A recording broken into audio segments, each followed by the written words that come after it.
Call to order the regular board meeting of January 22nd, 2018 at 7 p.m. The Anchor Bay Junior ROTC will present the colors and lead us in the Pledge of Allegiance.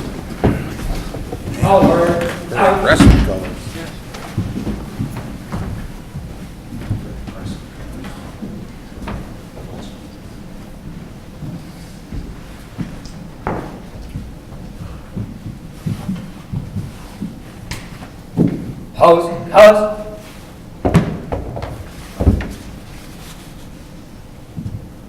Raise and arms. I pledge allegiance to the flag of the United States of America and to the republic for which it stands, one nation, under God, indivisible, with liberty and justice for all. All arms. Ready, face. Got up.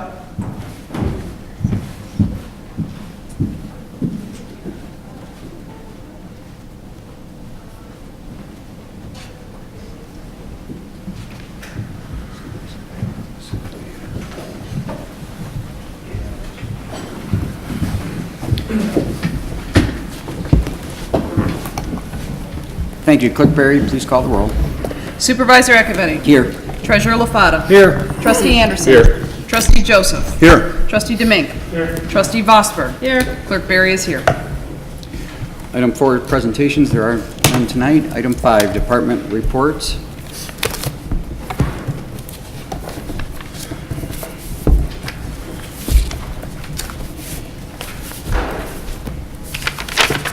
Welcome, Chief. Our Director. Just some updates at the Public Safety Department I'd like to report to you. We've initiated the SEMCOG study at the Fire Department. Trustee Vosberg and Trustee Anderson joined me on last Monday, and the assessment has begun. The 2 new engines, fire engines that the Fire Department purchased last year are in service. They're functional. They were up and running. The 2 older engines are in the process of being decommissioned, and they will be prepared to be sold at auction in the coming months. The Station 1 renovation plan has proceeded successfully to the first phase. We had 13 architects show up at Station 1 on 22 Mile Road on Friday. Josh managed the tour and the presentation. I'd like to thank Treasurer LaFata for his assistance in that, and also Clerk Berry for posting it. We're going to try and stay on schedule. I have 2 officers at the police department that are exiting for other departments. We're in the process of hiring. Trustee Anderson has been on our interview panel. We're trying to replace those positions in the coming months. And we are almost finished with our automated timekeeping payroll management software. Hopefully we'll integrate with ADP here within the next couple weeks and be fully functional. Thank you. Any questions or follow-up from the board? Thank you, Director Pearson. Item 6 is the consent agenda. All items under the consent agenda are considered routine by the board and will be enacted in one motion. There's no separate discussion of these items. If discussion of any item is required by a board member, it will be removed from the consent agenda and considered separately. Public comments on the consent agenda are permitted. Do I have a motion to approve? Today's consent agenda is 6A, approve the minutes of the regular board meeting of January 8th. 6B, approval of the agenda. And 6C, approval of the payment of bills as submitted by the Finance Department. Mr. Supervisor, I'd like to make a motion to approve the consent agenda with the removal of item 12A from the regular agenda this evening. Motion by Clerk Berry to approve the consent agenda with the removal of item 12A. Mr. Supervisor, I don't understand why we're removing 12A, and I know in the... Joe, hold on, can I get a second before we have discussion on the motion? I'll second Clerk Berry's motion and discussion. The only reason I asked for clarification is we don't get discussion, so I would ask then, I guess, to discuss it, to remove the 6B from the consent agenda. We have an amended motion to remove item 6B from the consent agenda. Is there support? Support.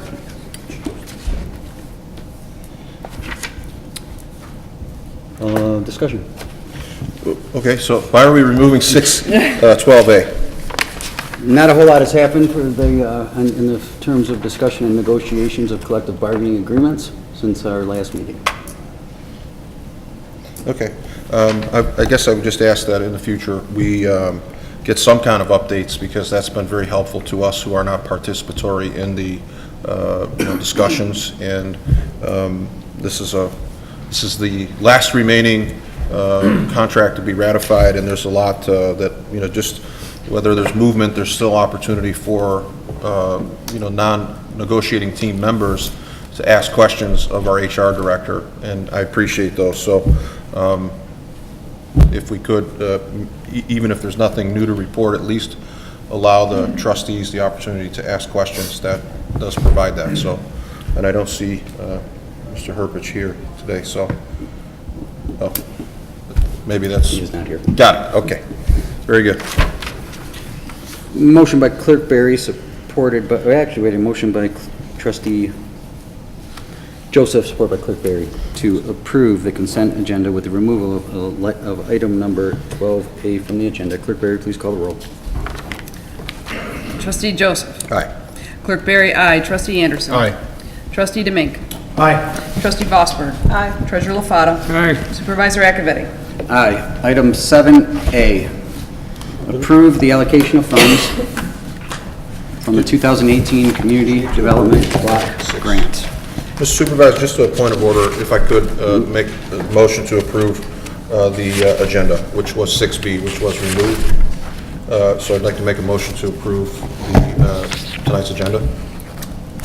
So moved. Continued support. Motion by Trustee Joseph, support by Clerk Barry, to approve the agenda. Clerk Barry, please call the roll. Trustee Joseph. Aye. Clerk Barry. Aye. Trustee Anderson. Aye. Trustee Demink. Aye. Trustee Vosberg. Aye. Treasurer LaFata. Aye. Supervisor Akavetti. Aye. Okay, on to the regular agenda, item 7. 7A, approve the allocation of funds from the 2018 Community Development Block Grants. Move to approve. Motion by Trustee Vosberg, Support. support by Clerk Barry. Discussion. We did have a public hearing on the Community Development Block Grants at the last hearing. In your packet is a breakdown of the recommendations. Any discussion from the board or from the public? Should we read it into the minutes? We could have Clerk Nyes enter it into the minutes. It is printed here. Yeah, If that you would like to read it, you know can. where all the money went.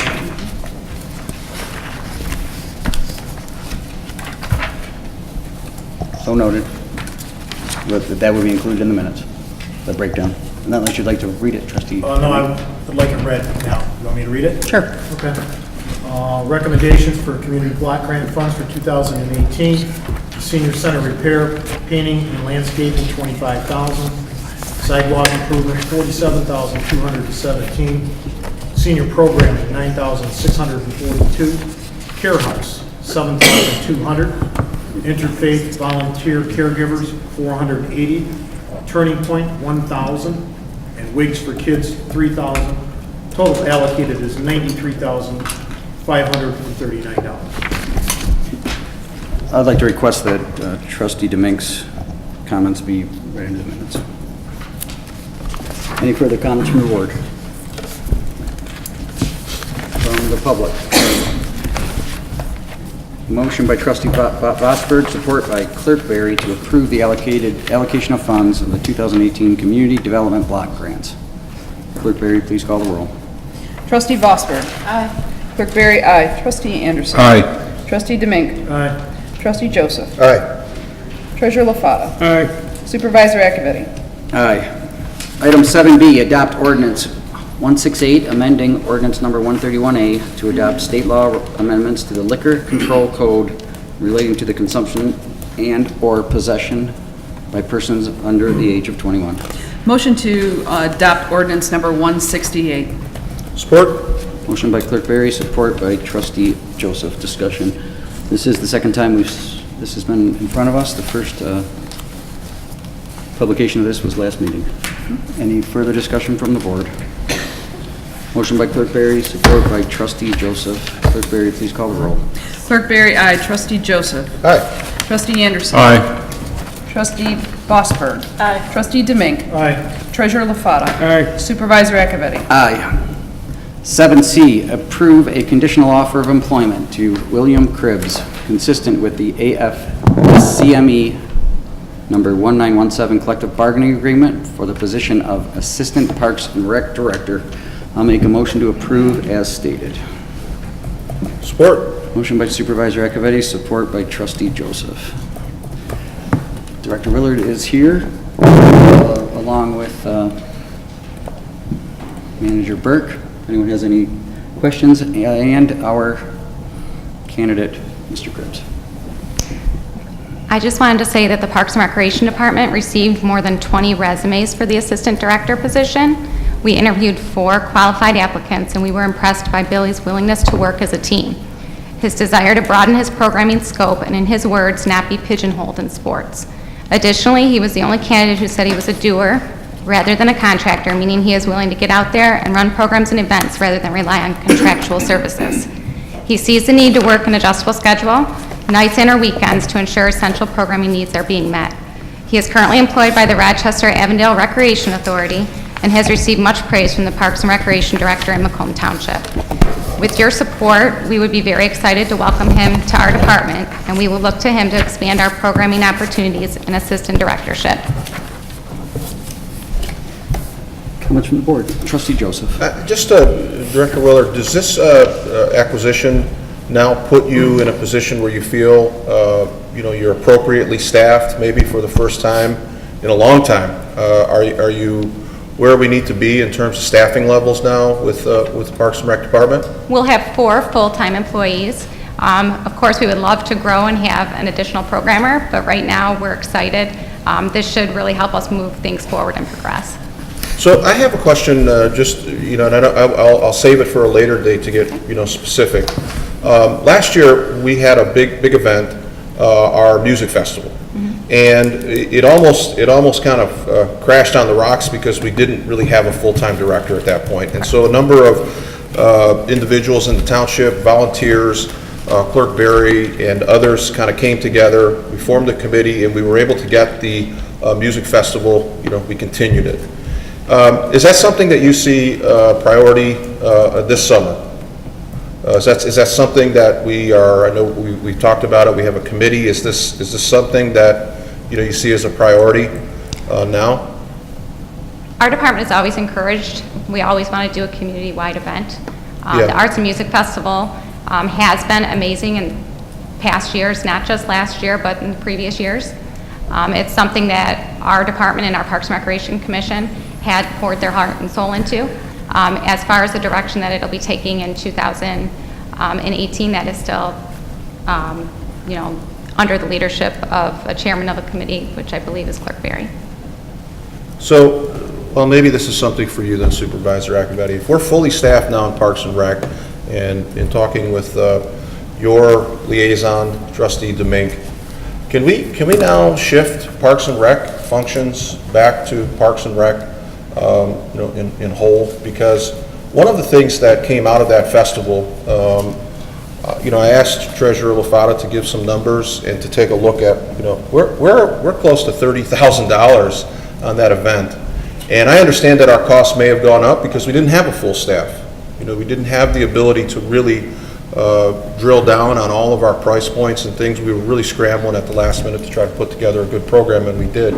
But now, again, not to overshine Mr. Cribbs, and I'll shut up after this, but I would really like to see fully staffed Parks and Rec take responsibility for Parks and Rec, and there really doesn't seem to be a need for an outside committee taking away other functions of township government. Let Parks and Rec handle Parks and Rec. I'd really like to see that move into that area and get a tighter grip on some of these costs associated with that event, because it was really quite an extravagant event when you're done and you look at all the numbers. So welcome. Mr. Cripps. I'm happy that you're here, and I really like the part about the presentation with, nights and weekends. Some of our biggest events and biggest draws for our residents, they don't occur 9 to 5. That's when our residents are working, right? So they recreate and enjoy the leisure in Brandenburg and nights and weekends. So I'm really happy to hear that you're here for them. So welcome. Further comments from the board? I'd like to welcome Mr. Cribbs and wish you the best. Pardon? We're still in comments. I wish you the best of luck. I too agree with Trustee Joseph that now that we have a full staff, that the director and the assistant director of your staff should take over all programs, including the Art and Music Festival completely. You were part of it under Chris Galatas, and I believe you worked with Eric when he was running it way back. Is that my correct understanding? Is Eric, you worked together on that prior? The Art and Music Festival has changed directions over the years. And originally, we had something called a Summer Salute, which was small scale. We worked together with that, and then Mr. Galatas and I worked together on the Art and Music Festival for 2 years. For 2 years, so you have the knowledge, and now with an assistant director, I'm definitely in favor of that Parks and Rec run with this, and then your baby. So that's all I have, Mr. Supervisor. Further board comments? I had the honor to meet and interview Mr. Cribbs second time around, and I think he's going to make a very good addition to our Chesterfield team. We will have a number of additional times here in the future to discuss big community events, and especially the Arts and Music Festival. It has been a staple event for us toward the end of the summer in August. The committee last year, I think, did an amazing job considering the transition we were going through, and in order to keep that event moving forward, we did run that with a committee. Clerk Barry had headed that up, and we ended up having a very successful event. And moving forward, as the committee, or as the Department of Parks and Rec takes shape, the responsibilities for all leisure services activities will change as well. I do believe an event of that magnitude does require input from a number of people, and we'll see this year how Mr. Cribbs' addition, along with Amanda, who has only been the director fully at the reins here for just about a month, comes together. And all your comments are very well noted, and we'll move forward as a team and figure out what exactly that event should work for. Mr. Cribbs being on board is going to do nothing but help us with that focus. Motion by Supervisor Accavetti, support by Trustee Joseph, to approve the conditional offer of employment to William Cribbs, consistent with ASME 1917 collective bargaining agreement for the position of Assistant Parks and Recreation Director. Clerk Barry, please call the roll. Supervisor Accavetti. Aye. Trustee Joseph. Aye. Trustee Anderson. Aye. Trustee DeMink. Aye. Trustee Vosberg. Aye. Treasurer LaFata. Aye. Clerk Barry, aye. Motion prevails. Welcome aboard. Thank you. Item 7D, approve a request to amend the consent judgment in the matter of R.C. Schmidt & Sons, Inc. versus the Charter Township of Chesterfield, case number 85-4307-CE. I'll make a motion to approve as stated. Support. Motion by Supervisor Accavetti, support by Trustee, or Clerk Barry. And Director Palin is here. Thank you, Mr. Supervisor. This was brought in front of us from the applicants. Mr. Shuey is here tonight for any questions on the project you may have. They approached us essentially about amending, or doing a project there that would require amending the consent judgment on 23 Square Industrial Park. This is where our DPW building is located, that industrial sub. It has been regulated by the Research Technology District originally and had some amendments over the years. It has gone more the direction of light manufacturing, and this amendment essentially cleans up the language, makes it more primarily light industrial uses, would allow for the construction of a 600,000 square foot speculative building on the lots 20 through 26 of the previous development, and that would require the vacations of Colorado's Drive, which is the existing cul-de-sac, and allow for a max height of 45 feet on that large building. I can answer any other zoning questions you may have, and the applicants can address any project questions you may have. Questions from the board? Has the site been sold, or is it just a new developer's taking hold? I believe it's going to be sold. I'm not sure if that has taken place yet or not.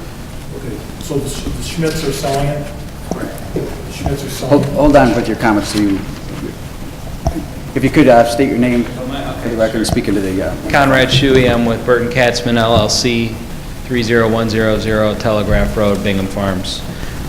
So I'm here on behalf of Burton Katzman LLC. We're acquiring 66 acres of vacant land in what's known as a 23-square industrial subdivision. There's 12 different platted lots in that subdivision. It's about 5.5 acres each on average. So we're acquiring it from the Schmidt family, who developed that sub some years ago, I think, starting in the mid-'80s, and I think built the last building there in early 2000s. So what we do is we primarily build new buildings, although we have bought some recently, and we're actually buying 3 buildings in that park from the Schmidt family in addition to the land. We've been, over the last 2 years, we've been constructing other buildings. I've got 2 that are up in Wixom. One, the tenant just moved in, a transmission manufacturer, Tremec Transmissions. Another is about halfway through construction there. I have another building in Auburn Hills. So this is just part of that effort to construct new industrial buildings, given the market is fairly tight, somewhere less than 5% vacancy. So, we really like the market, like that area, and are excited to, to start some development there. Hopefully later on this year, once we get through kind of the, this process here, acquire the land from the Schmidt family, go through all the engineering and approvals, with Mr. Palin's department and the other folks involved. So is your firm taking over the whole area that's left that vacant there, or just part of it? We would be buying all the remaining vacant land in that All the remaining industrial vacant sub, land. correct. And then any buildings that they own, like for the soccer fields and things like that? That one we are not buying. They retain ownership of about 5 buildings in that park right now, and we're going to acquire 3 of them, 3 buildings from them. Thank you, sir. Further comments from the board? Attorney Siebert was involved with drafting and going back and forth on the legal end of this. If you could speak a little bit, Jonathan, about the abandonment of Colorado's road and that engineering and everything will still have to go forward for the new construction there. This is amending the consent judgment from the past. That's correct. The consent judgment will essentially act as, governing the property. We'll still have to meet all those requirements along with conditions that our ordinances don't address in the consent judgment. I believe the whole reason behind vacating that road is to facilitate the larger building. I think there was some discussion originally about maybe keeping that and doing 2 buildings, and I think they're moving in the direction of a larger building, which would require that road being vacated. But they would have to go through, the engineering process and do it correctly. Any further discussion from the board? The public. Motion by Supervisor Akavetti, support by Clerk Berry to approve the request to amend the consent judgment in the matter of R.C. Schmidt & Sons, Inc. versus the Charter Township of Chesterfield. Case number 85-4307-CE. Clerk Berry, please call the roll. Supervisor Akavetti? Aye. Clerk Berry, aye. Trustee Anderson? Aye. Trustee Joseph? Aye. Trustee Demink? Aye. Trustee Vosberg? Aye. Treasurer LaPata? Motion passes. Thank you for Okay, your great. investment in our community. Thank you. Look forward to working here. Item 7E, approve a request by the Department of Public Works to work with Anderson, Eckstein, and Westrick to proceed with the design phase of the design of Phase 1 of the Northwest Sanitary Sewer at an estimated cost of $50,500 from General Ledger account number 591-000-140-002. I'll make a motion to approve as stated. Support? Motion by Supervisor Akavetti, support by Clerk Berry. Director Coddington is here along with Assistant Director Johnson and Lyle Wynn with our consulting engineer. Director? Good evening, Board, everyone else. So, a little history on the northwest corner of Chesterfield Township. We do not have a sewer big enough or applicable to pick up that part of the township at all. We don't have a sewer available over there. The only existing sewer is on Chesterfield Road. It's a 12 and 15-inch sewer that is running darn near max full right now, and in order to provide service for the northwest corner. Kev, could you put up the last slide to show the highlighted blue area there? We really don't have any sewer to provide for that area. So what we're asking for tonight, if you want to go back to slide 1, Kev, is we have an existing sewer that is in place, but it is not big enough. And it basically runs behind the Target complex between there and the Colonial Club Drive. It's a 15-inch sewer that needs to be upsized to a 24-inch sewer that will eventually pick up everything from the northwest quadrant of the township. So back to the northwest quadrant of the township, there has been a lot of interest of developers and property owners that have been coming into the engineering meetings on Thursdays inquiring about developing up in that corner of the township. And until we get a sewer up there and able to help them provide sewer, it's just not going to happen. So at this time, we're asking for phase 1, which is the sewer behind Target. It's approximately 1,440 feet of sewer that needs to be put in. The existing one there is not big enough. It's just that simple. And it does tie into the Story Point property, who have installed part of the 24-inch already increased, and they did bore and get it across Gratiot for us. So over by the area of Delta Concrete and Gratiot Avenue there, we have a 24-inch manhole waiting and ready to tie into once we increase the 15-inch that we're asking for at this time. So it runs north and south behind Target. It's existing 15. We need to upsize it to 24 to fit with the master plan and be able to accept everything in that shaded area there. Our first estimates, we're guessing at least 45 to 5,000 houses can go in that area that this sewer can be designed for. A couple quick comments. I know I've been out to the site and with some of you here, though, in the last couple of months at Story Point, and this has been discussed many times throughout the last year. We did have a special board meeting where this was presented, or at one board meeting in concept, and I look forward to any questions that the board has. Treasurer LaFada. Not so much questions, more or less some facts and some data. First of all, this is circumventing our township purchasing policy. Second, this somehow got its way into the SAW grant. The original, with a AEW project number that was pulled that was separate from the SAW grant. So somebody authorized this project to move forward. And the problem I have with that is our finance department doesn't even have a record of the fact that there's this project number's on record and we're spending money on it. Second of all, the original estimate in there was $804,000. Now we're up to $946,000. There's an item in there called traffic control and maintenance. I talked to Lyle about this. I mentioned it to Supervisor Accavetti about how in the SAW grant, when we wound up being 91%, we only used half of the traffic control maintenance.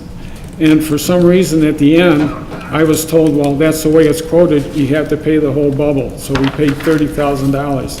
I said, well, my bad, maybe because, well, not so much, but whoever made out that quote and accepted that quote should have known better, should have broke those up in elements. So now we have another quote, and we have traffic and maintenance control in there at $50,000. I went into the building department, pulled the site plan, went out to the site myself. It's supposed to be a bore under 23 Mile Road. It's supposed to go through the retention pond through the parking lot to Story Point. I don't see $50,000 in there for traffic control. So that's, are we making the same mistake all over again? Also, the estimate for engineering went up from 30-some thousand to 50,000.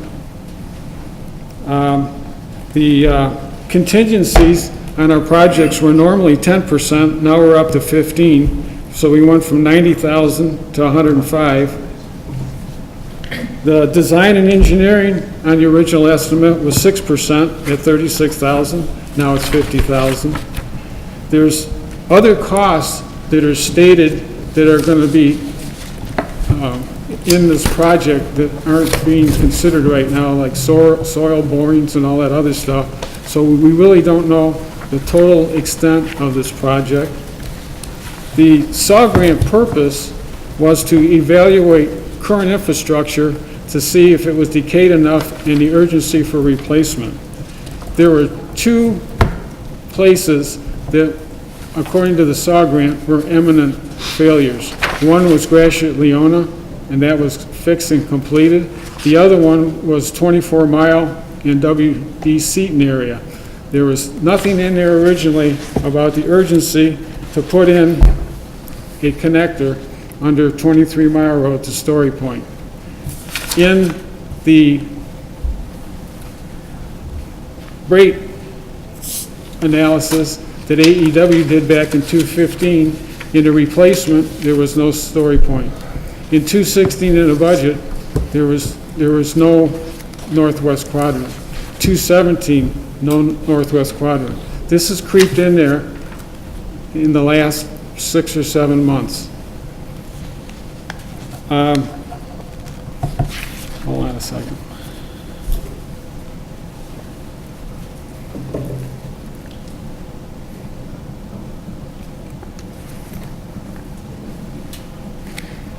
Let's go back to the enterprise fund balance.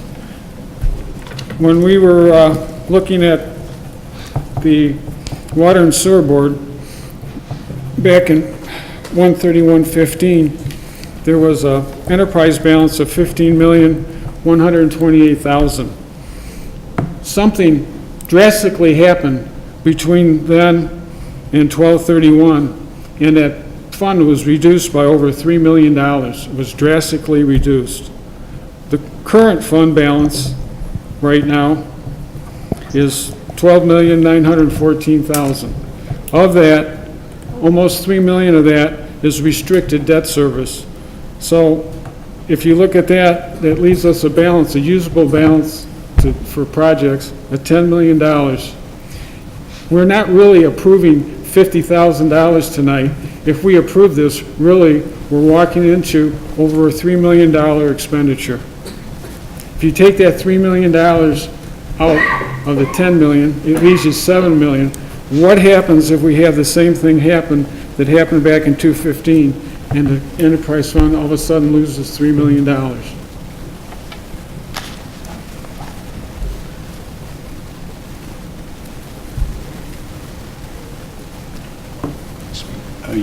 If you, like I said, if you look at the SAW grant and the purpose of it, there's two critical areas that need to be fixed, not new infrastructure put in. So if we're looking at what the SAW grant tells us and what's critical and where we should be spending our money in this project, somebody needs to make some choices. Thank you. Thank you, Treasurer LaFata. That's quite a list.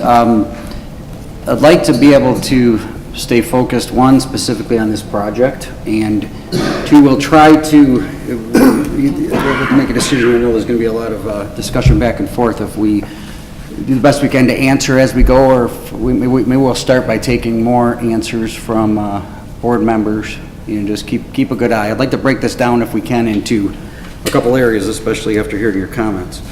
One would be the very first one, which I think we discussed and deliberated the first time this was presented to us, which is this board's desire to provide service to that part of our township. I think that's one discussion.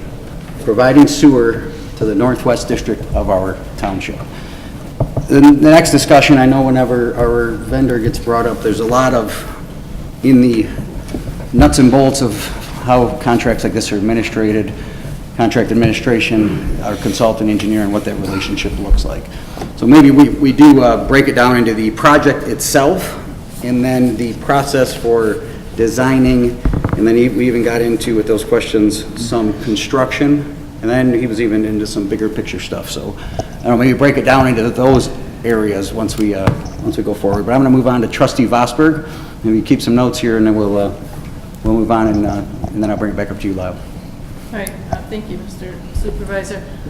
Originally, when I was listening to the request, I was wondering the 24-inch, that is large enough, so if additional, you said that would include 40, that could service 4,500 to 5,000 homes? Yes. Okay, so then if anything else beyond that were required in another location up in that area, or just, I guess I'm asking, first of all, would that fill that area, or could additional things go in there? What I can say is that the sewer we're talking about does serve the planned densities up in that area. If we were to have some large-scale change in densities up there, that would be a different discussion to have. Okay, but according to current zoning and... Current zoning, yes.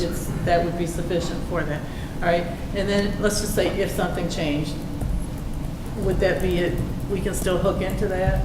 Or would what we do now have to be pulled out and changed to something else?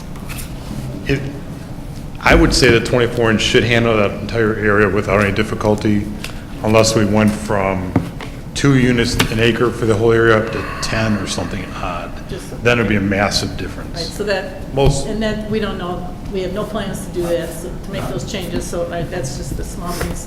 Then the other is, I was interested in some of the previous comments that were made, Mr. Supervisor, and I'm wondering if, and I only have one comment, or it's actually a question, is the SAW grant, is my understanding that it looks at existing structure? It was to look at existing structure and made a list of things to be improved, some we worked on, some maybe on a list somewhere, but it doesn't look at projected, or does it look at projected use? Mr. Wynn will be able to... The SAW grant that was used was multifaceted. It is really a tool to help municipalities understand their system, to allow them to plan improvements to their system. Physical and structural capacity is important, and with this SAW grant, we also performed a more detailed master plan to understand the flows and identify where flow problems are. And this is one of those areas we identified does have a flow problem. It's a restriction that will not allow additional development unless we replace the pipe. So the SAW grant's multifaceted, structural, and finding defects was one of the major items of that, but it also involved looking at the entire system and understanding what restraints you have in your system. Okay, so this is a result, this recommendation comes as a result of the SAW grant study? This is a result of, I think, more of a understanding that's an area that has little to no development right now, cannot advance with development without sewer there. The master plan identified when we redid it, this area should flow through the sewer line, and that had to be resized. So we did some capital improvement estimates as part of the SAW grant, just for planning purposes, but it is not a sewer that is ready to collapse. It is not a sewer that is, in need of replacement because of structural problems. It's truly a capacity problem, this 15-inch line that runs down to 23 Mile Road. And then, I just said a follow-up, Mr. Supervisor, do we have plans to, now based on what I just heard, or what I think I heard, are there plans to allow for some additional growth up there, and that's why we need this? Or is it just to get it in case somebody should? I'll let you list, Trustee Domingue. And that's all I have. May I speak, Mr. Supervisor? I'll go to Trustee Joseph, and then I'll circle back with you, So Trustee Vosberg. without reiterating a number of the concerns expressed by Treasurer LaFata, this obviously is not consistent with our purchasing policy. We've spent a lot of time talking about that. and I know that it is everybody's desire to change that to a 21st century purchasing policy. So if this were just before us for a $50,000 purchase, I think I would be at substantial odds with Treasurer LaFata about this amount, okay? The difficulty I have is in understanding what this project entails. This is phase one of a multi-phased vision, and it totals in excess of easily $3 million, probably closer to $4 million, in order to accommodate growth that we anticipate. I like the idea of being visionary. It's something that this board has prided itself on. The difficulty I have is with what resources are we being visionaries. So we have on this board a number of people that were part of the Water and Sewer Rate Advisory Board. We have members who I'm sure we'll hear from the audience. When the township was presented, the township board was presented from the DPW with documents that were assisted by AEW to outlay to the board and to the residents the need to increase water rates 25%. The Water and Sewer Rate Advisory Board was presented with a 5-year plan. It went out with some as best we could at the time based on SAW grant information and information that we knew from other sources, projects that were most pressing.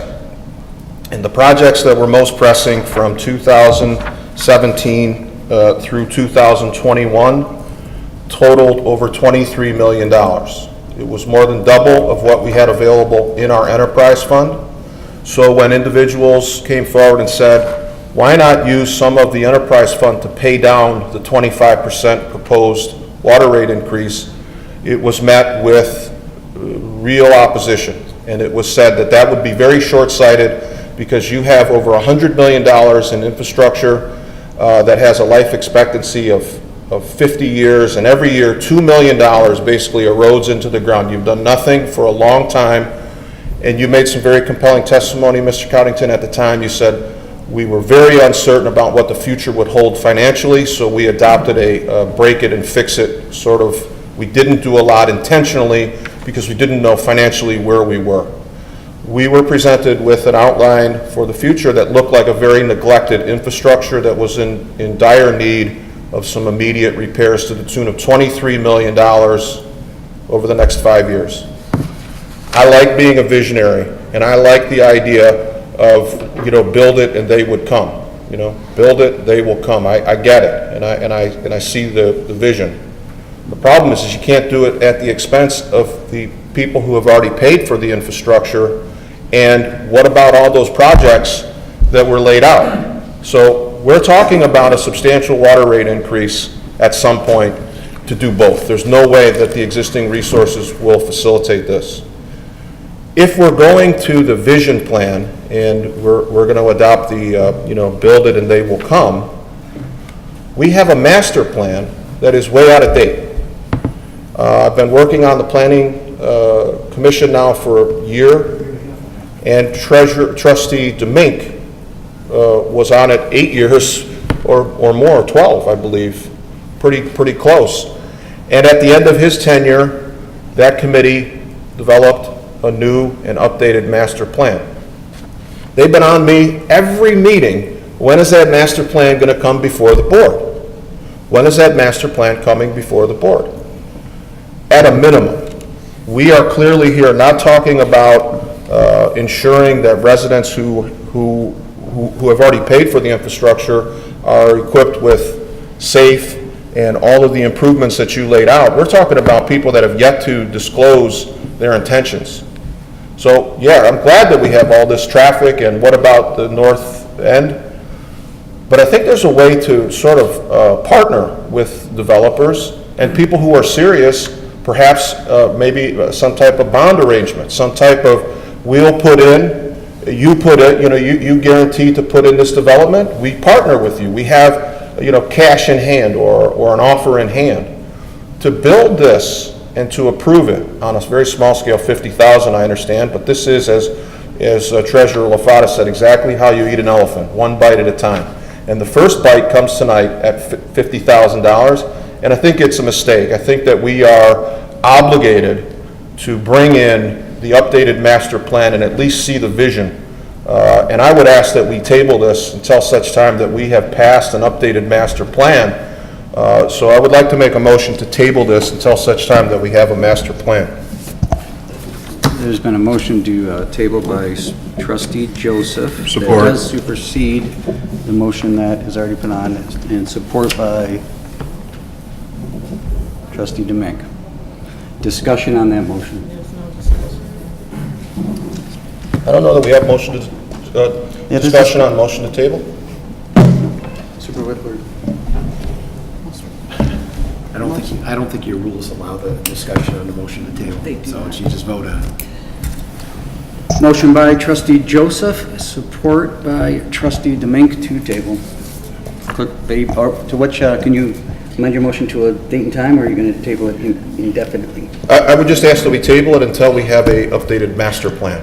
Just a point of order, that's actually not a legitimate motion. We had a motion to postpone to a specific date, or it's a motion to postpone indefinitely, or a motion to withdraw. Those are the options. I don't feel comfortable offering a date on the master plan, so then I would amend my motion to ask for a motion to postpone indefinitely. Very good. Continue support. Motion to postpone indefinitely by Trustee Joseph, support by Trustee Demink. Please call the roll. Trustee Joseph. Aye. Trustee Demink. Aye. Trustee Vosberg.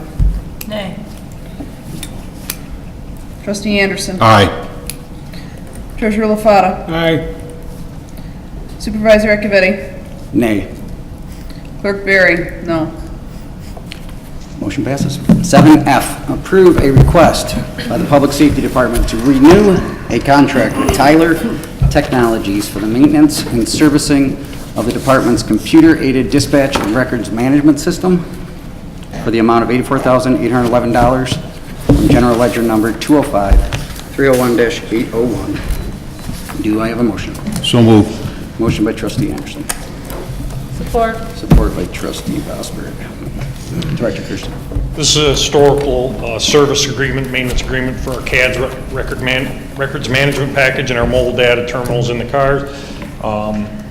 It's again a historical item. We've been with this vendor now for over 15 years, and it's a necessary component to our operation. Discussion. We have a motion by Trustee Anderson, support by Trustee Vosberg, to approve the request by the Public Safety Department to renew a contract with Tyler Technologies for the maintenance and servicing of the department's computer-aided dispatch and records management system for the amount of $84,811. Clerk Berry, please call the roll. Trustee Anderson. Aye. Trustee Vosberg. Aye. Trustee Demink. Aye. Trustee Joseph. Aye. Treasurer LaFata. Aye. Supervisor Echevetti. Aye. Clerk Berry. Aye. Motion passes. 7G, approve a request from the Department of Public Safety to renew the DVS Analytics contract for the service and maintenance for the recording system for a cost of $5,368 from General Ledger account number 205-301-801. Do I have a motion? Motion to approve. Motion by Clerk Berry. Support. Support by Trustee Demink. Again, this is a service maintenance agreement yearly. It's a historical renewal. This system records all of our audio for police, fire, EMS, both for phone and radio communication between all departments, and it also includes, obviously, we dispatch for the city of New Baltimore. We record their information also. It's long-term storage. Questions from the board? From the public? Motion by Clerk Berry, support by Trustee Demink to approve the request from the Public Safety Department to renew the DVS Analytics contract for the service and maintenance of the recording system for a cost of $5,368. Clerk Berry, please call the roll. Clerk Berry, aye. Trustee Demink. Aye. Trustee Anderson. Aye. Trustee Joseph. Aye. Treasurer LaFata. Aye. Trustee Vosberg. Aye. Supervisor Echevetti. Aye. Motion carries. Thank you very much. Item 7H, discussion of the request for qualifications, request for proposals for the Charter Township of Chesterfield single hauler waste collection and disposal contract. I'll make a motion to open the floor for discussion of our single hauler waste collection disposal contract. Support? Motion by Supervisor Akavetti, support by Trustee Joseph. In your packet, I laid out my thoughts of bringing this as a discussion item forward at this time. Hopefully you got a chance to read through the contracts. I included in there the existing ordinances and a list of questions, concerns, issues, complications, everything that we should be taking into consideration as we move forward with our single hauler vendor. I also included a brief history of what got us to this point, along with the original contract and extensions and prices. And I'd like to open it up to get input from this board at this time and your thoughts as we move forward. Supervisor, I just noticed one thing on here, that we're talking about going to see if they're going to do the chipping service too. I know that has become rather cumbersome for the DPW and cost for a new machine, so then do these companies do that, handle commercial chipping, or is there going to be what are we looking for on that part of it, I guess? I laid out in there pretty clear, I think, but I can reiterate.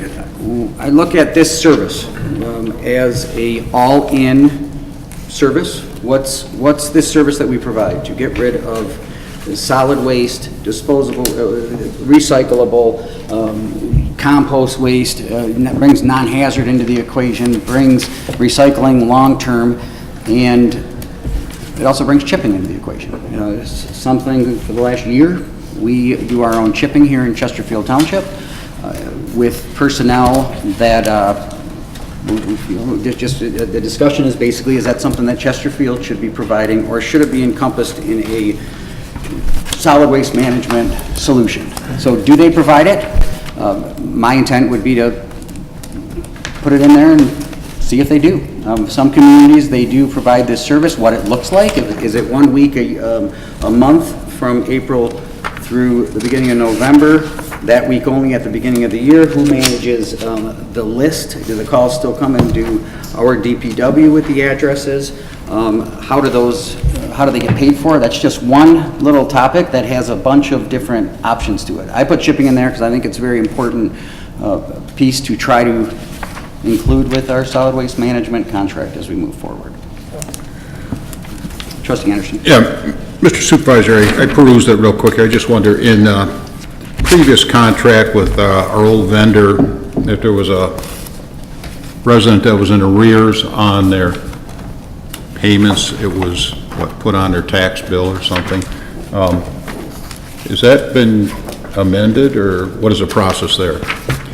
It has not. That's another part of this discussion, is billing, and that is why I wanted this whole board to be involved with all of these discussions.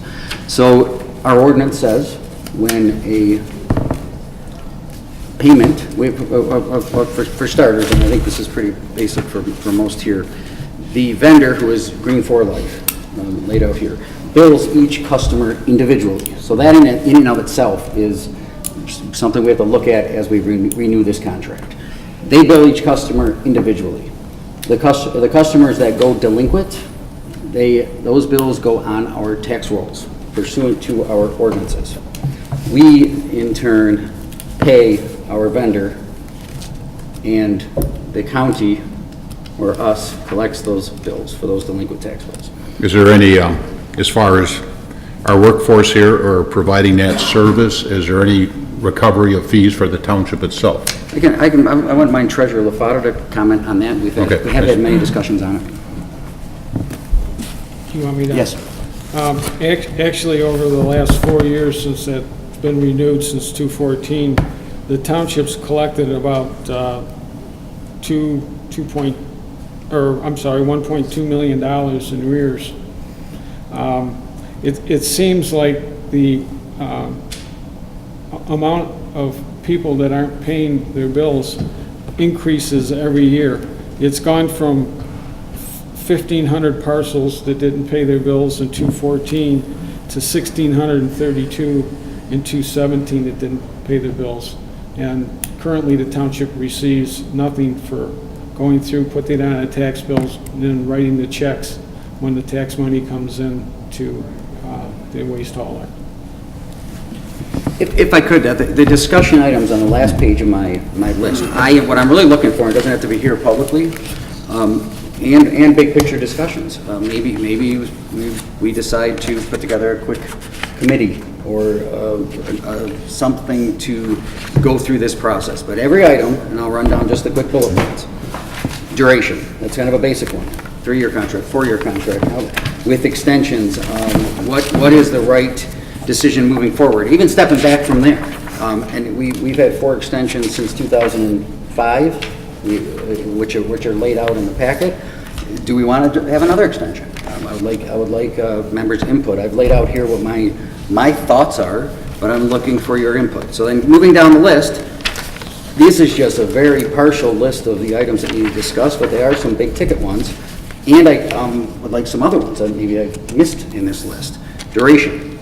Input on how long this should be, maybe just your thoughts. Bond insurance requirements, services provided. Right now we have a standard garbage, standard waste removal. We have a recyclable. We have compost. What's bulk pickup look like? What should we look for hazardous and household disposal? What about township properties? The trash cans at all of our various parks, the dumpsters here at this facility. Customer service. What's working now? What should we be asking and looking for in this contract, or what would the board like to see for representation from our vendor? Billing. This is a big one. All the options are known. You may not like to talk about them all, but they're all known. We either direct bill the customer pays the trash collector. Some municipalities collect the trash payments from their residents on the water bills or on the tax bills. That equals different pricing from the vendors. I'm not advocating for any of these at this point. I am looking for input from the board and just which direction we'd like to go. Furnishing supplies. Do we want to entertain the same containers everywhere, or at least an option for containers, or when containers go bad, that we have a uniform look. Other issues that seem to be never ending, the non-conforming and the exceptions to the rule that are defensible. If you have a dual use piece of property or seasonal, so an individual goes on vacation for 4 months a year and doesn't have trash. Is that important to make sure we can put a hold on so they're not actually paying for that service when they're not getting it? And on and on and on and on. So it's an input, and I'm looking for as many ideas now to make it better. Treasurer LaFato, I'll go back to you. Is it possible to put something on our website with a questionnaire for the residents and ask them what they'd like to see in a trash hauler? Because, one of the things, every time I go down my street on Thursday when it's trash day, I play dodge them with the trash cans, because instead of just placing them there, they just wind up being somewhere else. But I think every resident's probably got something that they would like to see in a new trash hauler. In other words, instead of accepting what we get from the trash hauler, more or less dictate and set the bar for what we like to see in a trash hauler as a resident who's actually paying the bill. Trustee Fosberg. Thank you, Mr. Supervisor. I was thinking something similar. It'd be nice to get input from our customers, from the residents, because they may have some ideas also. 2 big things that I would like to see us do some research on is the billing. You already mentioned possible ways to do it, and maybe get some information from other municipalities who have done it both ways and why they changed from one way to the other. And then how did that affect their pricing? Because I think that definitely should affect the pricing. Then I'd also like to see some kind of definition of satisfactory service. What are we looking for in satisfactory service? And then what are the consequences of unsatisfactory service? And so I would like to see those discussions pursued too. and perhaps the vendors can give us, potential vendors, it could be something we could ask them for, or we can look at some best practices out there for other municipalities if they've done that. It'll be a little bit of work, but I think it will, in the long run, could be very helpful. Thank you. Trustee Joseph. Yeah, thank you. First, Mr. Supervisor, the executive summary that you put together for the board is really much appreciated, because I don't think I've had the benefit of looking at all of the extensions and the history of the contract going back to when it was first brought in 2005. So I appreciate that, and the copies of all of the extensions and so forth, along with like what you've laid out in terms of what we should be considering. Point out that the chipping is another area that I think you're deserving of some credit on. The acquisition of Josh, coming in and taking a look at what we do as a department and how we spend our money. This was an area that he drilled in on very quickly, and when we see the cost associated with just the chipping, I think it's very wise to incorporate that at the next contract time with your waste hauler. So another area where his acquisition has saved the township some money. When we look at the billing, and Treasurer Lafata points out the 1.2 million, we really have to get in very deep here, because what the waste haulers will respond with is, yes, you did help us to resolve $1.2 million in the receivables department, and that's exactly why your bill reflects a $15.35 monthly charge. Because if we have to, shake these people down and then end up in court, our costs go through the roof, and in order to recover those costs, we would have to have that reflected in our monthly rate. So for every stage of the billing process, and we unfortunately did not have a guy negotiating for us, as it turns out, if the FBI is to be believed, but there was an intention to actually bring to the board motion to approve, and we turned it down, thankfully, where the township would take on the billing in total, that we would act as the direct biller for the waste hauler. Now, I appreciate the way you presented it, and that is, you're not advocating for one or the other. It's just that each of those contractually agreed upon items have a dollar value that are translated into the monthly charge. What I would like to see is and we're taking it up at the appropriate time. This is very forward thinking. I would like to see an invitation extended to any waste hauler that might be interested in providing services in Chesterfield Township. Come in for a town hall or a special board meeting where we allow residents to ask direct questions, let them present what their services, what they provide. We, of course, wouldn't be able to get a specific dollar amount at that time, but in general, what services they provide, and to give us some parameters as it relates to the billing, the chipping, the bulk, all of the things that you outlined in your executive summary are things that I've heard residents ask and talk about.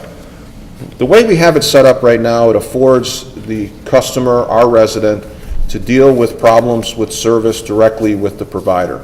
And I think overall, Rizzo and now GFL has been fairly responsive. I don't know of any board members that are inundated with calls. Occasionally you have, my can was broken or this or that, but for the most part, I think people are generally pretty happy, and those that have been paying their trash bill pre-2005 would say their monthly fee went down dramatically and their service improved. But it's not the end-all, right? So to allow residents the opportunity to come in and ask questions, I think would be a good thing, and to invite any prospective vendor who might be interested to come in and talk about what they offer, I think would be very beneficial to the residents. And thanks again for the executive summary. Any further input? An idea that I wanted to throw out there as a committee, and I would really appreciate maybe Trustee Joseph and Trustee Vosberg and whoever would like to be on that. Once these this is what I would anticipate, and with everyone's input here, because I know exactly what's going to happen. We're going to We're gonna come here and you're gonna be able to pick apart, because there's so many different pieces in this. So the more input we have, the better. And if we have a committee of this, of 3 members of this board, preferably as many trustees as possible, involved with that, once we get our hands on the request for qualifications. And these requests for qualifications, we'll have some hard numbers in there, but they're gonna have a whole lot of variables. Well, what's it cost if you direct bill the customers? How about if there was discussion 6 months ago of changing our ordinance so that we don't put delinquents on taxes? Well, what does that actually mean to the cost of the customer? And does it undermine or make the entire single hauler concept collapse? And that argument could be made. So the more input we have on that, the better. I would really lean toward, once we get all of these proposals hammered out, what the request for qualifications, what's mandatory, what's optional, getting them in front of a solid committee of this group that analyzes and it has input in those proposals. Treasurer Lovato. I would be interested in, I wouldn't mind interviewing some of these residents myself, but we bill about 18,000 parcels, and out of that we have over 1,600 that aren't paying their trash hauling bill. And I kind of like to understand why. That would be pretty important.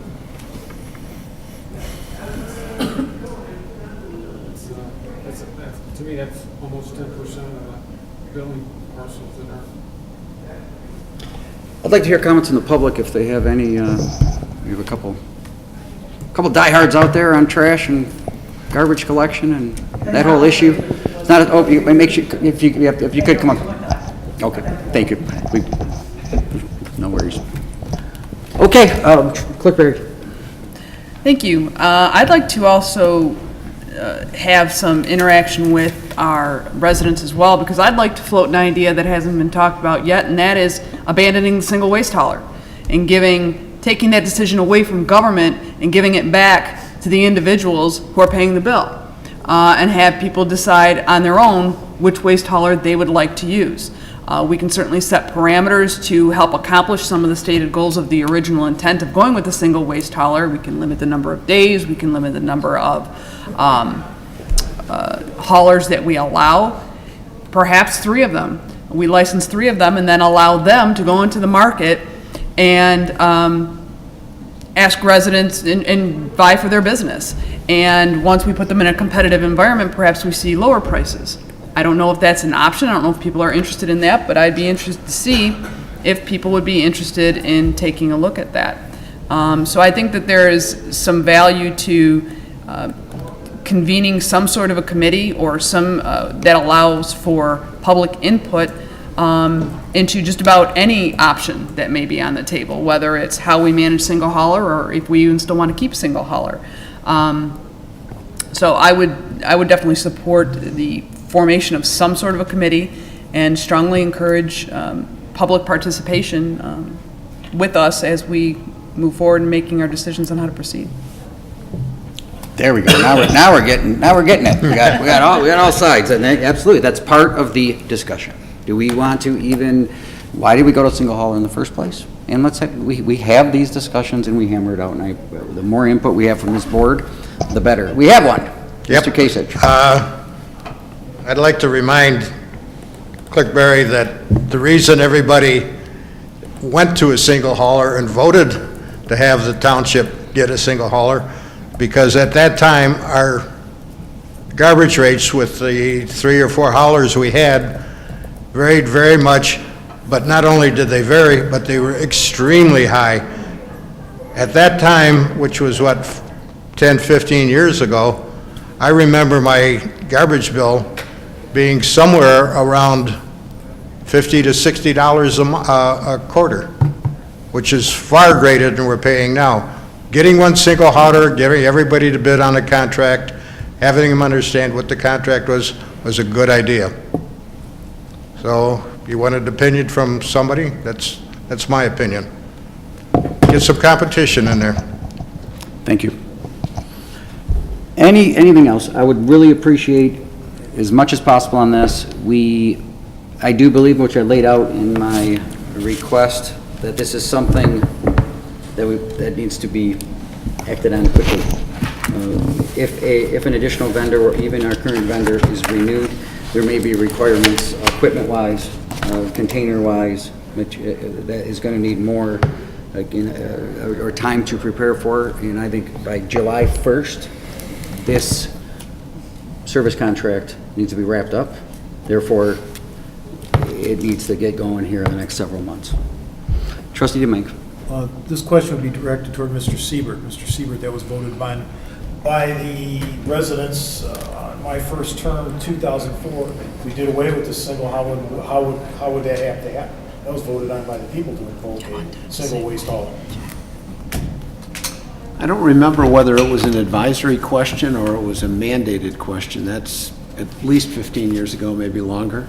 It was my first term with Mr. Ellis, so that would have been the 2004 to 2000. Yeah, I don't remember whether that was a mandate or whether that was an advisory question. If it's an advisory question, the board does not, it's not mandatory that the board continue with a single waste hauler, but I don't remember that.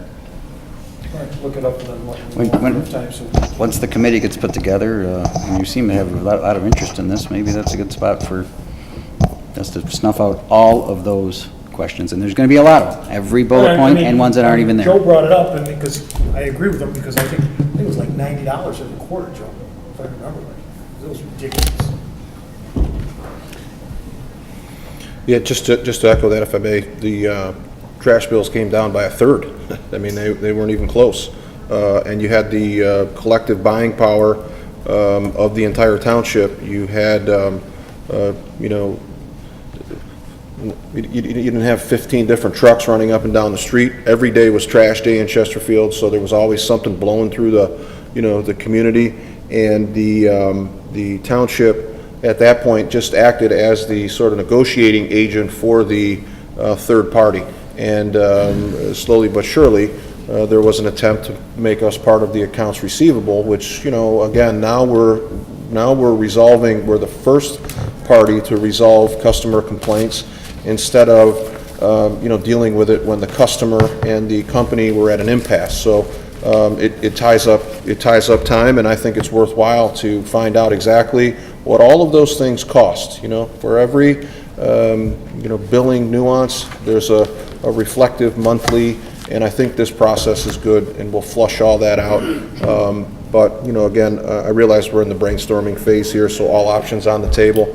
But I think the worst possible decision would be to go back, unless something is dramatically changed, and let's hear. But I think we did a great service to bring it to a single waste, and now we just need to, you know, get it so that it's right. And the other area that is really important here is the issue of transparency and the belief that a contract extension is the enemy of competitive bid process. So the last contract was extended. I was not a fan of it. I'm not a fan of contract extensions in general, and I think the ability to see a competitive process happen is what the residents are definitely screaming for here. So I'd like to do a quick follow-up to that if I Yeah, can. sure. And that's one without, I didn't make this an action item. Didn't want to do that, but I did make my intentions very well known that I'm not an enemy of contract extensions, carte blanche, with service providers. These are professional service consultants. But what I am is not ever really looking at it, and when it's appropriate to go out for public bids, we do it. And that's not just this contract. There's a number of contracts in this township that need to be looked at. So I laid out very clearly that, and I don't believe an outright extension is appropriate in this area. And you laid out I think you share that view. I wouldn't mind to have at least some consensus if there's big opposition to bidding this out. I'd like to know that now before we run through this whole process, and then why didn't you just have an extension? And my feeling is that moving forward with a bid process is appropriate, and if there's any major objection to that, I would love to hear it now versus June when we're actually bidding on a vendor or a renewal of. Even if our current vendor is selected, that's not an extension. That is a new contract with new terms as discussed by this board. So if there's any strong opposition to going through this process, I don't know, let me know now. I don't think. For me, I'm sorry, go ahead, trustee. No, you've done a tremendous bit of homework here, Mr. Supervisor. The only thing, going back to that, if we're going to be taking care of these if it's going to continue, there should be some type of compensation for the township in collecting these things, because I believe that was added after, could be wrong, but I think that concept was added long after the initial contract with Rizzle, that was put in place. So the only area I'd like you to take a look at that. Thank you. Specifically on the issue of the extension, good or bad, and I appreciate what you said, I agree with you. I tend to lean towards any extension, it'd have to be a hell of a deal, it really would for me, to extend a contract, because it thwarts the competitive process. It's basically saying, I believe this is a good deal, and you stake your claim to it. What I have a problem with in this particular contract, and it's nothing against GFL, but I had in the interest of full disclosure, I had a call from GFL, and it was just I'd like to talk to you about our contract and some ideas that I have that maybe the board might be interested in. Met the individual for lunch, which I paid for. I just want to be clear. And the discussion was, we think that we could potentially package a very nice contract extension. And it was a discussion in this kind of ballpark. Nothing specific, just there's cost associated with the bid process.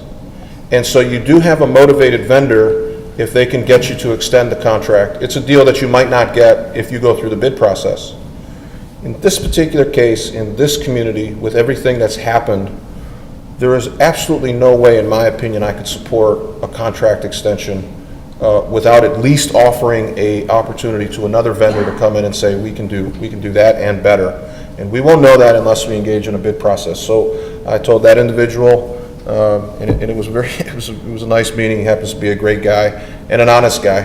And it ended with, for me, I'm 1/7, one vote of 7. There's absolutely no way I would support anything that didn't involve a full competitive bid process.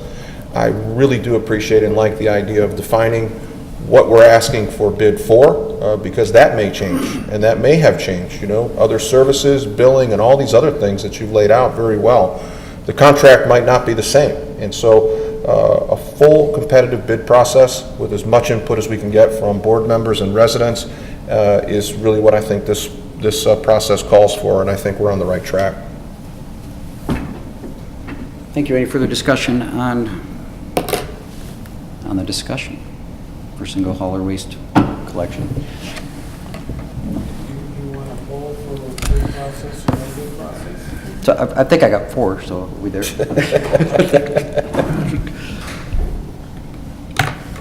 Thank you, Paul. Any further? Number 8 is public hearing. There are no public hearings. Number 9 is addendum. There are no addendums. That brings us to number 10, public comment. State your name, your address, 5-minute time frame.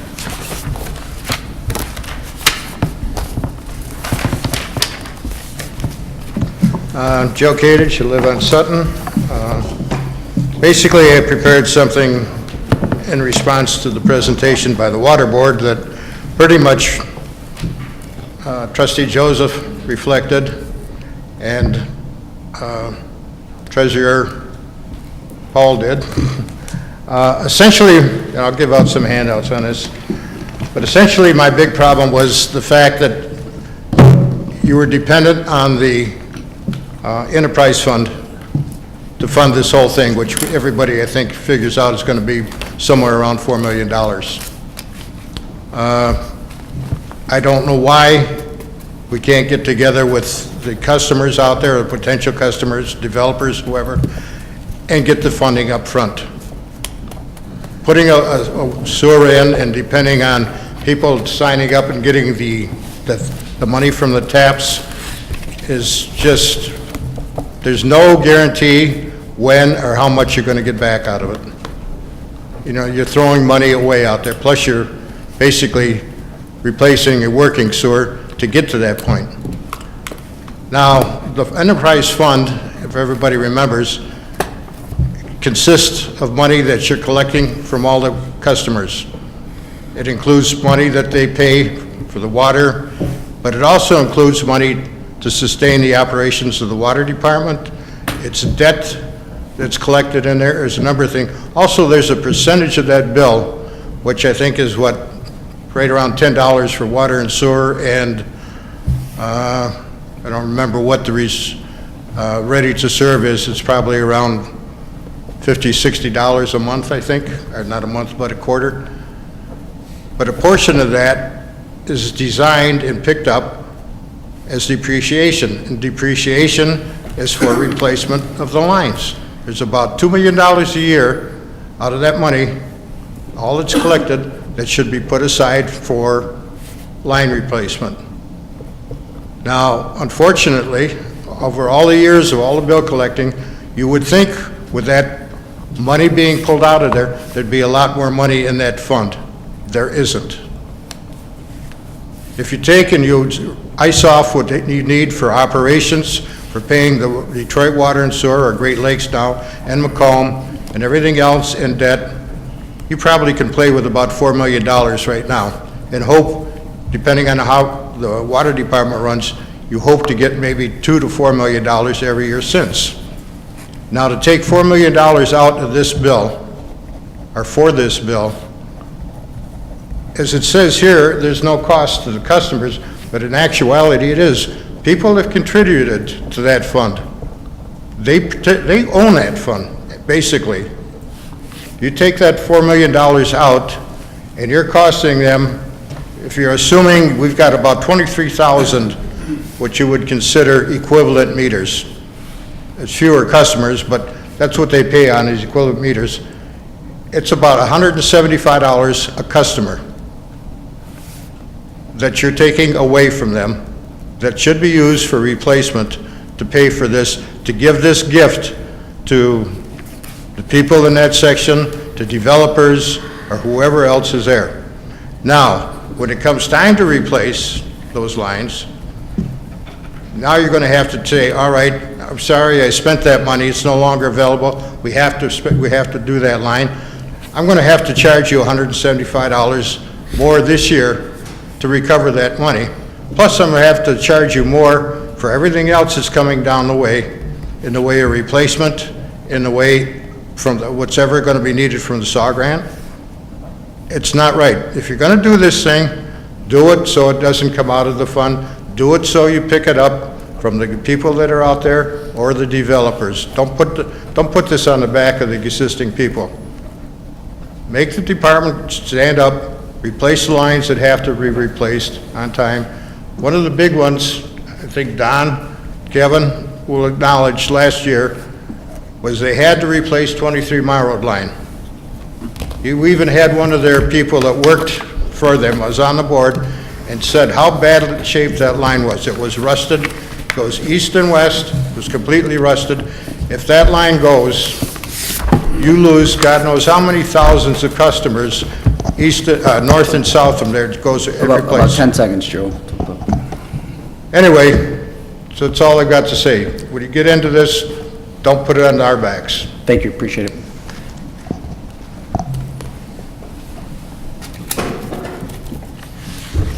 Rick Boylan, Apollo. First, I'd like to thank the 4 members that voted to postpone the vote on the moving the sewer out to Northwest. I look at you as being real stewards of our money. Now, I also see the other side and the want to take and grow the township. And I don't think they're mutually exclusive, but I think there may have to be some more creative thinking on how we approach this. Trustee Joseph had a very interesting idea. Mr. Kasich mentioned it. We can work with developers to take and maybe have a deal where they pay some, we pay some. I was talking to a board member in the past, and they had a plan for 24 Mile Road where it's not paved, being a detriment to have housing built there because nobody wants to drive on a dirt road. That suggestion was have the developer put in a road as part of the deal when they sell them the property. People will work with you. Seeing a new master plan, I think, is essential. I'd really like to see that because I know it's been changed sometime in the last year or so. I'd also like to see a little more transparency because I could not find any record or indication that a $50,000 design proposal was out for a competitive bid. It just kind of like appeared, like a gift to somebody. So I'd like to see that. And pretty much everybody else has said what I have to say. We have people that have paid into the enterprise fund. We have heard for 2 years now possible horror stories of catastrophes that could happen because our infrastructure is so old. So I think we need to look hard at taking care of the people that are already in place, maybe at some risk for a failure, and gently work our way into expanding north. You guys got 3 more years on your tour. You've got time to get it done. Thank you. Thank you. Any further public comments? There, item number 11, board comments. Trustee Joseph. Thank you, Mr. Supervisor. Again, we talked a lot about it. Mr. Kadich laid out a number of things that I knew I would hear from the Water and Sewer Rate Advisory Board. There's no doubt. The number that we heard over and over and over again in refute, the proposal was, let's use some of the enterprise fund to pay for the water rate increase. At the time, it was a 25% proposed increase. It was actually passed by the board and later rescinded. That was year 1 of a 5-year plan that would have resulted in a 50% increase at the time of completion. There were those of us that felt there needed to be some efficiencies looked into in the water department because as it was said, if you have roughly, just napkin math, if you have $100 million of asset in the ground with a life expectancy of 50 years, you set your depreciation costs at roughly $2 million. Every year, we know that we're losing $2 million, whether that's rust or, it doesn't exactly go that way, but just in general, $2 million. The Water and Sewer Rate Advisory Board asked for 10 years previous upgrades to infrastructure. We were hard pressed to find a year that we spent more than $300,000 in capital improvement. So the question became, where's the $2 million? Where does the $2 million go? So if you have 10 years where you're only spending 10% of what you're taking in on depreciation, which is what everybody is paying, there becomes a problem with that because how much is too much and how much is not enough? So one of the goals that we set out was to have a minimum and maximum, that the enterprise fund should be used to collect a certain amount of money to cover you against what you know to be capital improvements, possible catastrophes, so forth. Whatever the mechanism is, if it's 6 months of revenue, 6 months of what's the word I'm looking for? 6 months of revenue, 6 months of costs. However, whatever you want to set the minimum maximum of the enterprise fund, let's at least come to a number. But there is no number. It's just keep adding, keep adding, keep adding. So when we said that we're going to use that to pay down some of the increase, within a month we had a presentation that involved a 5-year plan with over $23 million of sure required capital improvements. It just begs the question, how can you possibly stick to that? How can DPW say we have $23 million over the next 5 years, but we'll put $4 million into an area that we don't have any tap fees yet. We will realize them at some point, but we don't have them. There's no guarantee. And say that there's no cost to the customer. It's a prepaid credit card. The customer has already put that money in. Those depreciation dollars have already been taken in the form of the water bill, and they're put aside to cover those residents. So you can't pretend that we don't have capital improvements when you want to expend money on new projects. The other thing, the master plan. One of the things the master plan does is it lays out areas that are zoned this and zoned that, and you get a good mix of whether you want residential and business. And I have not seen anything in the current proposed master plan that conflicts with that area being exactly what that area is going to be. However, there is something that the board looks at when you pass the master plan, and that is what area of the township, what are the concerns facing the township moving forward? And so you have a lot of development in the south end, and at that 23 Gratiot, you have a lot of people there that are really not quite happy with the traffic that they see on the weekends.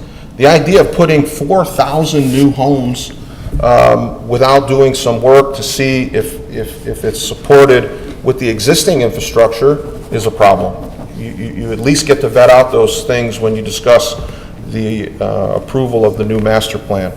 Again, this is a major, major undertaking, and I would like to see an arrangement when we have the interested developers to come in and start talking about the but-for non-existing sewer and water we'd love to put in this development, to sit down with our attorney, our engineers, our DPW, our supervisor. We have a great attorney, very skilled attorney, and you look at some type of bond or guarantee. So if we do what we say we'll do, you do what you'll say you're doing, you at least have some bit of revenue to go back to the people who have paid the bill and say, this is how this is going to be funded. I just don't think you can take it from the people who have already paid, put it in somewhere else when you know that you have outstanding liabilities, and say it's a good thing. In the movie Field of Dreams, when the guy cut down his own cornfield, it was his cornfield that he cut down and put the ball field. This is their ball field. We can't cut down the revenue, spend it, and say if we build it, they will come. It just, that works in Hollywood. I don't think it works here, and I really am not in favor of that. Thank you to Mr. Boyle and Mr. Kadich. Again, always, here, investing time, whether it's with our friends of Chesterfield Police, going over water and sewer rates, just very good citizen activists, and I appreciate you more than you know.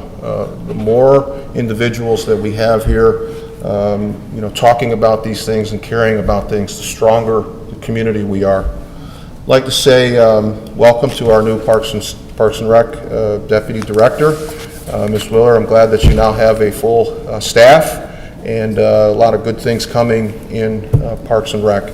Lastly, I would just like to wish my oldest daughter, who turns 22 today, I think it was just like her mother, birthday fell on a board meeting Monday, so I'm not real popular with the family. They're all out tonight celebrating.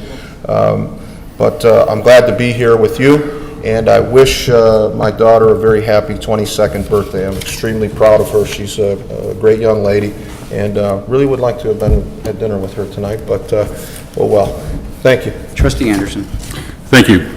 Mr. Kadich and Mr. Boyle, your comments as members of the Water and Sewer Board, which you were members of since its inception, were illuminating and appreciated tonight. My own comments regarding the Phase 1 development would be redundant to say anything at this time, so I'll just let it go there. Public Safety Director Brad Kirsten, did you get your Public Safety Director's uniform yet? Always bother him.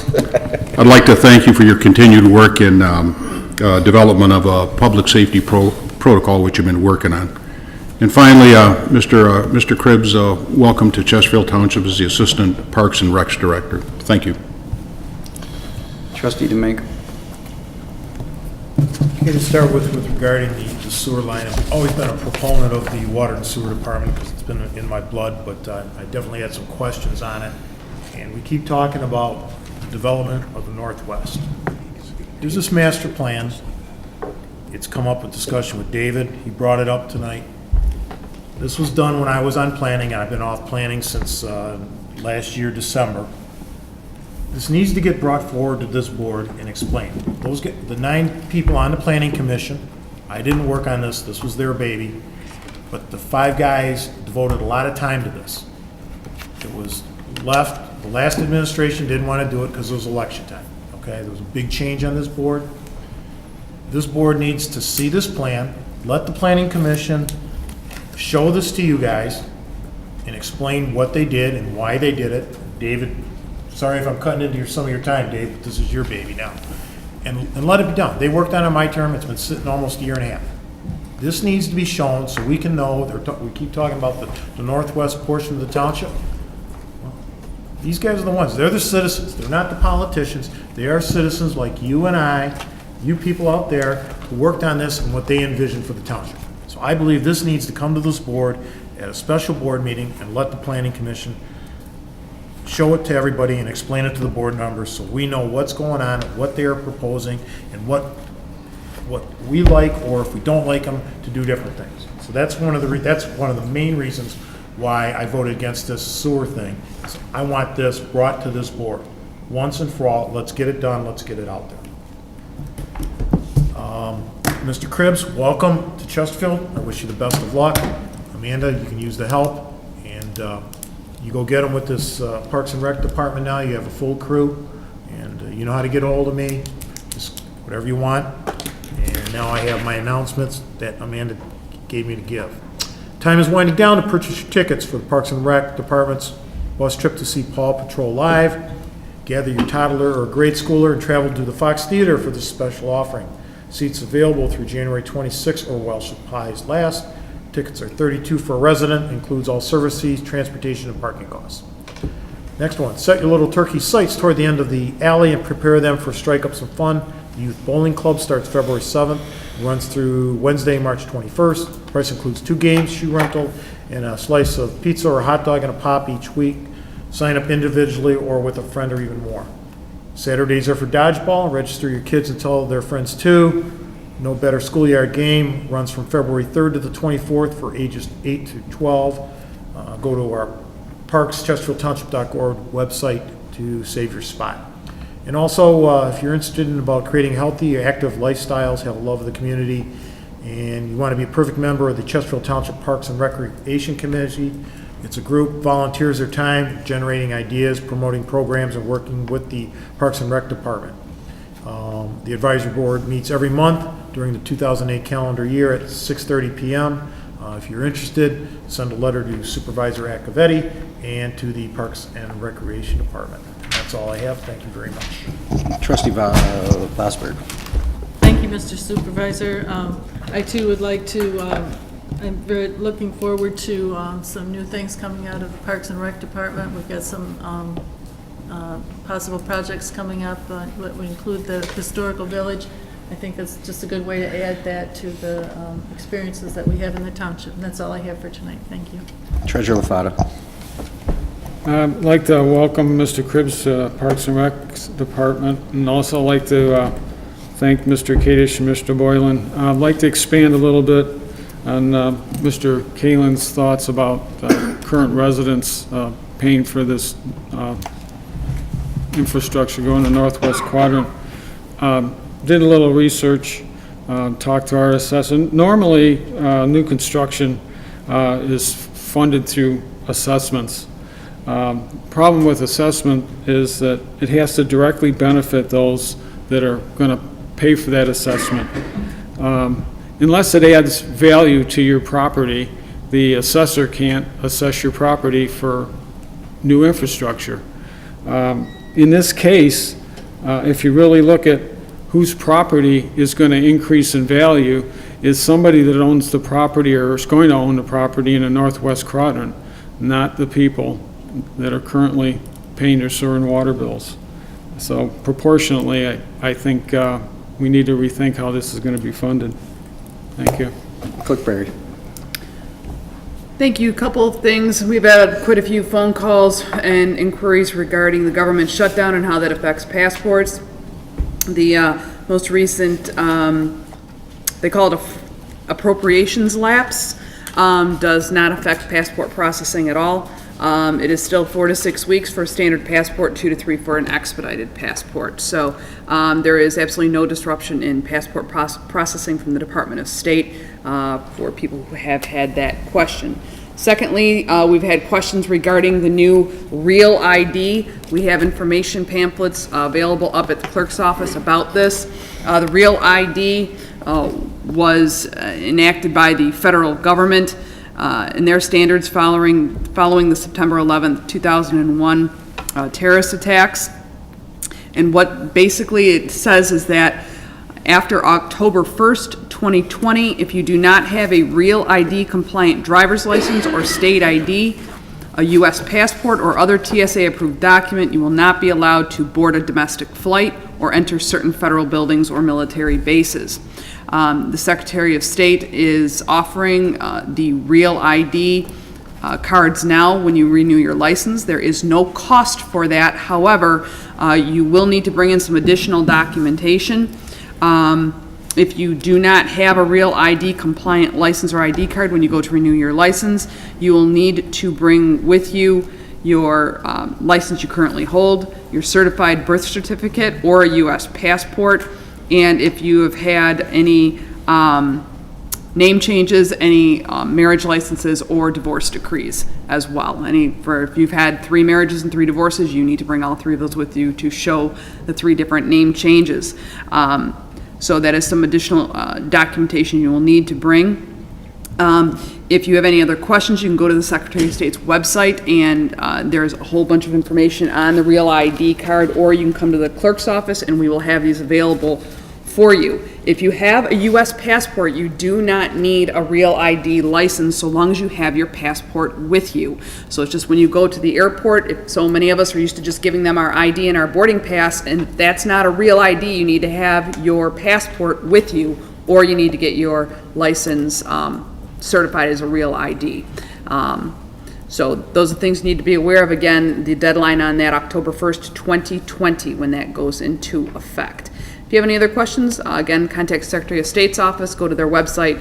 You can also contact the clerk's office. We will be putting a link to the Secretary of State's on our website as well for your convenience. Thank you. Thank you, Clerk Barry. Mr. Boylan and Mr. Kadich, thank you so much for coming to every meeting and your comments and your input. You rose some important questions. And although those questions couldn't be, the information you needed couldn't get to you because the discussion hardly even started on this issue. So the Northwest District, now my vision for the entire year is broken down into 5 areas, and I won't go over them. But one of them is investing in developing. If a community is not growing and developing and looking to the future, you really have got to, we're really going to be in trouble. What happened tonight was a shock to me. It really was. For the last year, we've discussed the Northwest District, the importance of getting sewer and water, not only for development. There's homes out there on septic, there's capacity issues. Knowing the infrastructure issues that we have with our current infrastructure and the assets that are necessary to maintain those. We started with a project that I was literally under the impression that this board wanted that project. We have the Story Point Development Project that has a 24-inch line connected to a 15-inch line. On our master plan, not one piece of sewer can be connected to that line besides Story Point until our sewer, existing with 15-inch, it's 15-inch, at capacity, gets upsized to 24. This is not a new developer's piece in Phase 1.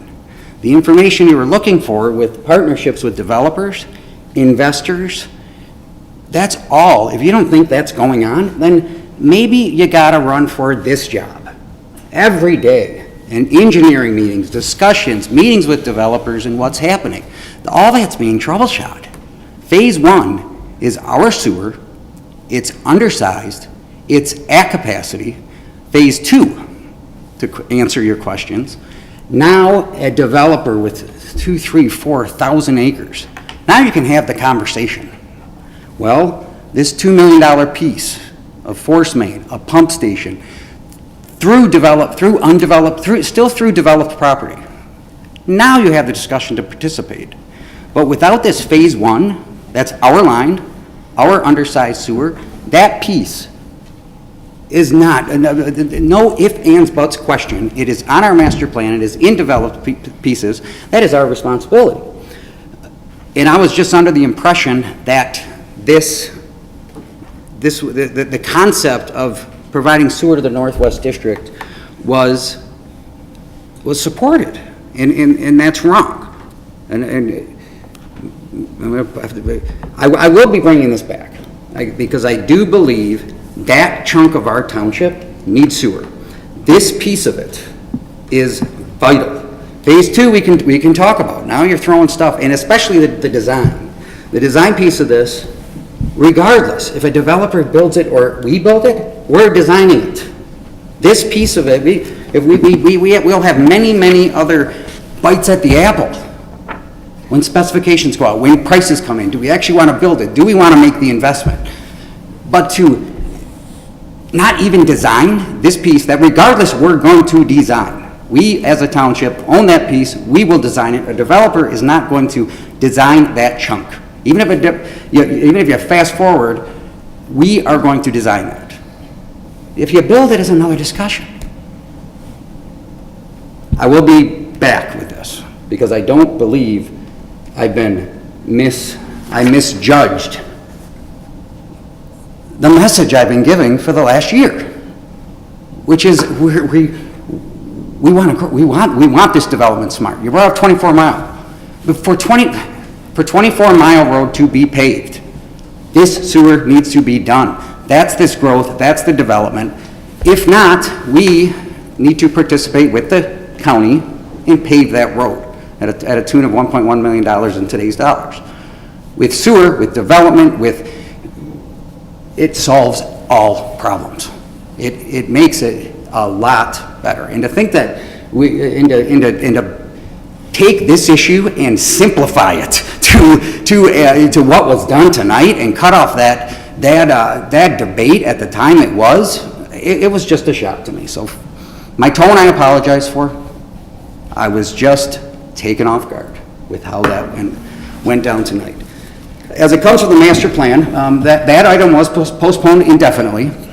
We have two members here intimately involved with that master plan. Our board rules state, I look forward to you two teaming up and bringing that master plan to the board. Who else knows more information and can advocate for that than you do? And I look forward to that at the next meeting. Item 12 has been removed. Item 13 is adjournment. Do I have a motion to adjourn? Motion to adjourn. Motion to adjourn by trustee Joseph. Support by clerk Barry. We are adjourned at 8:50 p.m.